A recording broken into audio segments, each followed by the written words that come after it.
শাকিব খানের সাথে টক্কর দিতে চান হিরো আলম। বর্তমানে বিনোদন জগতের আলোচিত নাম হিরো আলম। নতুন বছরেও একের পর এক চমক উপহার দিয়ে যাচ্ছেন তিনি। আমজনতার চোখে হিরো আলমের আত্মমর্যাদা সচেতনতা আবারও আলোচনায় শীর্ষে। নতুন খবর হচ্ছে শাকিব খানের সাথে টক্কর দিতে চান তিনি। ঢাকাই সিনেমার শীর্ষ নায়ক শাকিব খান তার নতুন সিনেমা অন্তরান্তা লুক দিয়ে চমকে দিয়েছেন ভক্ত শুভাকাঙ্ক্ষীদের। 7 মার্চ নিজের ফেসবুক ও ইনস্টাগ্রামে সিনেমাটি ফার্স্ট লুক প্রকাশ করেন ঢালিউড কিং। তারপর থেকে বলা যায় লুকটি ভাইরাল।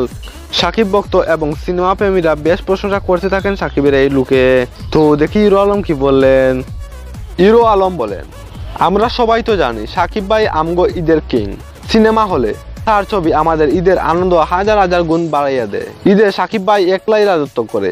এবার শুনছি শাকিব ভাইয়ের সঙ্গে শুভ ভাইয়ের ছবিটিও ঈদে মুক্তি পাবে। আমিও সিদ্ধান্ত নিচ্ছি আমার ছবিও এবার ঈদে মুক্তি দিব। এইবার ঈদে সুপারস্টারদের সাথে টক্কর দিবার জন্য আমিও ছবি নিয়ে আসতেছি। জানা গেছে গত জানুয়ারি থেকে টুকাই নামে একটি ছবি শুটিং করেছেন হিরো আলম। এর আগে 2 ছবির কাজ হিরো আলম বেশ আওয়াজ দিয়ে শুরু করলে এবার তা করেননি। অনেকটা গোপনে ছবিটি শুটিং করেন। ইতিমধ্যে তার ছবি শুটিং শেষ হয়েছে, এখন রয়েছে সম্পাদনার টেবিলে। দ্রুত পোস্ট প্রোডাকশনের কাজ শেষ করে আসন্ন ঈদে ছবিটি মুক্তি দিতে চান তিনি। টুকাই শিরোনামে ছবিটি একটি গান করেছেন মনির খান। একটি গানে হিরো আলম নিজের কণ্ঠ দিয়েছেন। ছবিতে আরো অভিনয় করেছেন রেনা জলিল, রিনা খান, দিলালি, ড্যানি রাজ, মেহেদি ইরাজ, শিকদার, রিয়া চৌধুরী প্রমুখ। ছবিটি পরিচালনা করেছেন বাবুল রেজা। আর মকুল নেতৃত্বে লিখেছেন ছবির কাহিনী। হিরো আলম আরো বলেন, ছবিতে কে কত টাকা ব্যয় করে সেটা বড় কথা নয়, বড় কথা হলো গল্প।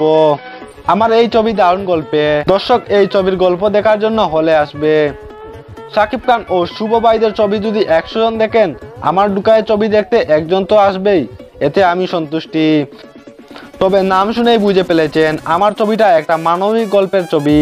অনেক পরিশ্রম করে ছবির কাজ করছি। অনেকগুলি লোকেশনে ছবিটি শুটিং হয়েছে। ছবির বাজেটও ছিল আগের চেয়ে বেশি, তাই আশা করি ঈদে দারুণ সাড়া পাবো। এর আগে মরচকা ও সাহসী হিরো আলম নামে 2টি ছবিতে অভিনয় করেছেন হিরো আলম। সাহসী হিরো আলম ছবি পরিচালনা করেছেন তিনি নিজেই। তো ভিউয়ার্স, হিরো আলম ও শাকিব খানকে নিয়ে কোনো মন্তব্য থেকে থাকলে কমেন্টসে জানিয়ে দিবেন। ভিডিও ভালো লাগলে like, share, comment and subscribe করতে ভুলবেন না।